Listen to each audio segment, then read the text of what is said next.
If you've ever stood over a pile of dry, crunchy leaves wondering how long they'll take to become real compost, you're not alone. Every gardener I know has faced this moment. Leaves pile up fast, but they break down painfully slow, sometimes taking a year or more if left on their own. On Soil Stories, we're all about simple soil-smart methods that work with nature, not against it. And today, I'm sharing one of the most powerful, overlooked compost accelerators you can make at home and pour directly over dry leaves to wake them up almost instantly. This isn't a miracle chemical, it's not a store-bought shortcut, it's a living liquid that feeds microbes, balances carbon-heavy leaves, and turns a dead pile into a breathing, heating, decomposing ecosystem. Once you try it, dry leaves will never intimidate you again. Dry leaves are almost pure carbon. Carbon is essential for compost, but too much of it slows everything to a crawl. Microbes, the real workers of compost, need nitrogen, moisture, and oxygen to function. Dry leaves offer none of that. They're stiff, airy, and nutritionally empty from a microbial perspective. That's why leaf piles often just sit there, unchanged for months. The solution isn't shredding alone, it isn't turning more often. The real secret is giving microbes exactly what they're missing, in liquid form, so it spreads fast and penetrates deep. The liquid I'm talking about is actively fermented compost tea made from fresh green material. Some gardeners call it green compost tea, others microbial inoculant, but the idea is simple. You're extracting nitrogen, sugars, and living microorganisms into water, then pouring that life directly onto dry leaves. This liquid does three things at once. It wets the leaves evenly, it delivers nitrogen in a form microbes can use immediately, and it introduces active decomposers that start eating on contact. Within hours, the pile warms. Within days, the leaves soften, darken, and collapse. This is not theory. I use this method every season. You don't need fancy equipment. You need fresh green matter, water, time, and a container. Fill a bucket halfway with chopped green material, young weeds, fresh grass clippings, green prunings, legume leaves, or kitchen scraps like vegetable peels all work beautifully. The greener and fresher, the better. These materials are rich in nitrogen and naturally coated in microbes. Add water until everything is submerged. Rainwater is best, but tap water works if you let it sit for a few hours first. Cover loosely and let it ferment for 24 to 48 hours. Stir once or twice if you remember. You're not aiming for a foul, rotten smell. A slightly sweet, earthy, or grassy scent means you're doing it right. By day 2, the liquid will be alive with microbial activity. This is what turns dry leaves into compost fast. Spread your dry leaves in a pile, bin, or bed. If the leaves are whole and stiff, lightly crush them with your hands or step on them. You don't need to shred perfectly, just break the structure enough to let liquid in. Slowly pour the liquid over the leaves, moving as you go. The goal is even moisture, not flooding. Every handful of leaves should feel like a wrung-out sponge. Too dry and microbes can't move. Too wet and air disappears.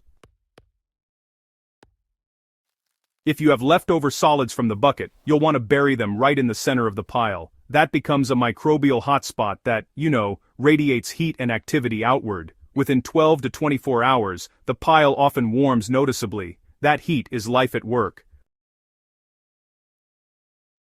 Once the liquid hits the leaves, microbes go to work immediately. Nitrogen allows them to multiply fast, and moisture lets them travel across leaf surfaces. Sugars from the green material act as instant energy. Fungi begin colonizing leaf veins, and bacteria start breaking down waxy coatings. As microbes consume carbon, they release heat. That heat accelerates enzymatic activity, which, honestly, speeds decomposition even more. It's a feedback loop that turns a lifeless pile into a compost engine. This is why the change feels almost overnight. The leaves don't fully disappear in a day, but they lose their stiffness, darken in color, and begin collapsing. That's the moment you know the process has truly started. After the first application, you'll want to just leave the pile alone for, about 2 to 3 days.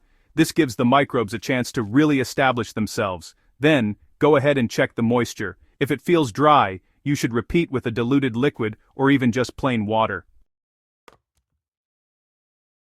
Turning the pile after about a week helps redistribute oxygen and those beneficial microbes, but honestly, it's not mandatory. If you're composting directly on a garden bed, you can simply top it off with a thin layer of soil or finished compost. That seals in moisture and introduces even more organisms. In warm conditions, leaves treated this way can turn into usable compost in just a few weeks instead of months, and even in cooler weather, you still end up saving a huge amount of time.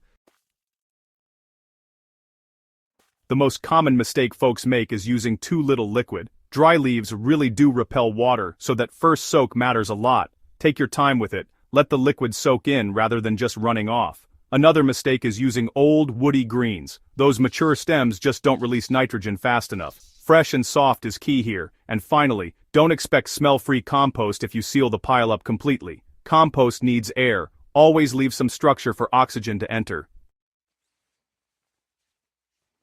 You know, this isn't just about speed. Fermented green liquid introduces diverse microbial life into your compost, which then transfers directly to your soil. That diversity, well, it really improves nutrient cycling, root health, and long-term fertility.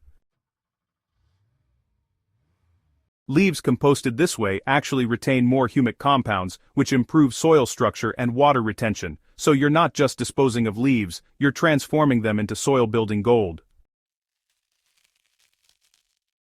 This is especially powerful for gardeners working with tired, compacted, or sandy soils. Leaf-based compost feeds fungi, and fungi are the backbone of healthy, resilient soil systems. Whether you garden in containers, raised beds, or open ground, this method scales perfectly. One bucket can activate a small leaf pile or, kickstart a larger one with repeated applications. It's cheap, local, and regenerative. No store runs out of it, no brand owns it. It works in cities, villages, and farms because it's based on biology, not products. This is the kind of knowledge that gets passed quietly between gardeners, and it's exactly why Soil Stories exists. Dry leaves aren't waste. They're stored sunlight, waiting for the right signal to return to the soil. That signal is life in liquid form. When you pour this fermented green brew over leaves, you're not forcing decomposition, you're inviting it. Once you see how fast leaves respond, you'll never look at them the same way again. You'll start collecting them with intention, knowing they're only one good pour away from becoming living compost. If this story helped you see compost differently, make sure you subscribe to Soil Stories, share this with a fellow gardener, and keep the knowledge moving. Healthy soil starts with shared wisdom, and every leaf deserves a second life.